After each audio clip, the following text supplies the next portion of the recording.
ક્યારેય વિચાર્યું છે કે એક નાનકડા ગામની શાળા આખા સમુદાયને કેવી રીતે એકતાત્રે બાંધી શકે છે? ચાલો, આજે આપણે દેગામ ગામની આવી જ એક સરસ મજાની ગાથામાં ડૂબકી મારીએ, જ્યાં શિક્ષણ અને દેશભક્તિ બંને એકસાથે ધબકે છે. તો આ જે દ્રશ્ય છે ને, એ છે દેગામ ગામનું. અહીં ભીમભાઈ ભગવાનજી દેસાઈ હાઈસ્કૂલના પ્રાંગણમાં 77મા ગણતંત્ર દિવસની શાનદાર ઉજવણી થઈ રહી છે. અને આ ધ્વજવંદન સમારોહથી જ આપણી આખી વાતની શરૂઆત થાય છે. પણ જુઓ, આ ખાલી એક ધ્વજવંદન નહોતું. આ તો દેગામ ગામના દરેક નાગરિકના દિલમાં ધબકતી દેશભક્તિનું જીવંત પ્રતીક હતું. એક એવો મોકો જેણે બધાને એકસાથે લાવી દીધા. એટલે કે આ કોઈ સ્કૂલનો કાર્યક્રમ નહોતો રહી ગયો. આ તો આખા ગામનો ઉત્સવ બની ગયો હતો. બધા ભેગા મળીને રાષ્ટ્રને સલામ કરવા અને દેશના વીર સપૂતોને યાદ કરવા માટે એકઠા થયા હતા. તો સવાલ એ થાય કે આ બધાને જોડી કોણ રહ્યું છે? આ ઉજવણી પાછળ કઈ શક્તિ છે? એ શક્તિ છે ત્યાંની શાળા. ચાલો, આ સંસ્થાને થોડી નજીકથી જાણીએ, જે ખરેખર આ સમુદાયનું શૈક્ષણિક હૃદય છે. આ તસવીરો જુઓ, કેટલી સરસ વાત છે. એક બાજુ ગામના વડીલોનો અનુભવ છે, તો બીજી બાજુ શાળાના આ ઉર્જાવાન વિદ્યાર્થીઓ, જે ગામનું ભવિષ્ય છે. આ બતાવે છે કે શાળાનું મિશન દરેક પેઢીના સહિયારા પ્રયાસથી જ આગળ વધી રહ્યું છે.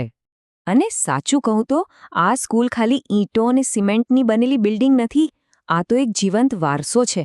દાયકાઓથી આ સંસ્થાએ દેગામના વિકાસમાં અને કેટલાય વિદ્યાર્થીઓનું ભવિષ્ય ઘડવામાં બહુ મોટો ફાળો આપ્યો છે. અને વાત ખાલી વારસાની નથી.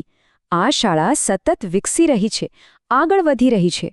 ચાલો, એના આંકડા પર એક નજર કરીએ, એટલે તરત જ ખ્યાલ આવશે કે આ શાળાની પ્રગતિ કેટલી પ્રભાવશાળી છે.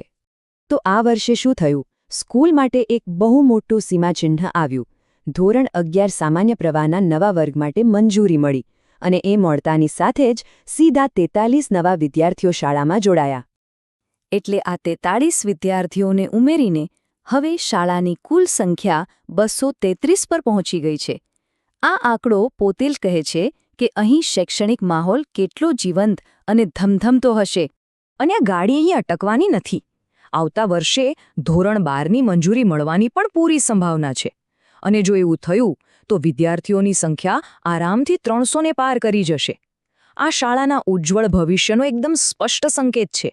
અને જુઓ, શાળાની વિચારસરણી કેટલી આધુનિક છે. તે ખાલી ચોપડીયું જ્ઞાન નથી આપતી. એક તરફ સફળ કૃષિ વિષય તો છે જ, પણ હવે આઈટીઆઈટીઝ જેવા આધુનિક અભ્યાસક્રમો શરૂ કરવા માટે પણ પૂરા પ્રયત્નો ચાલી રહ્યા છે. અને હવે જે વાત છે એ ખરેખર દિલ જીતી લેશે.